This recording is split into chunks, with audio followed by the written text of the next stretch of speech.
কিছু মানুষ ভাবেন যে আমি জীবনে কোনো পরিশ্রম করব না, অথচ আমি সবকিছু প্রাপ্ত করতে চাই। আর এমন এক কারণের জন্যই দূতের মতো খেলা আমাদের জীবনে প্রবেশ করার সুযোগ পায়।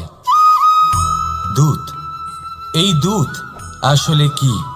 দূত অর্থাৎ কোনো পরিশ্রম ছাড়াই অন্য কেউ পরিশ্রম করে যা অর্জন করেছেন, যে সুখ সুবিধা অর্জন করেছেন, তা নিজের জন্য শুধুমাত্র একটা খেলার মাধ্যমে নিজের করে নেবার ইচ্ছে। আর এই ইচ্ছে অত্যন্ত বিনাশকারী হতে পারে। এই ইচ্ছে যদি আপনার বিবেক, আপনার মন, আপনার চেতনা, আপনার ভাবনা প্রবাহিত করে ফেলে, তারপরে আপনি চেষ্টা করতে শুরু করে দেবেন, আর সেইখান থেকেই আপনার পতন শুরু হবে।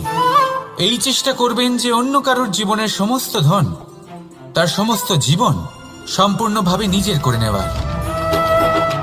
কারণ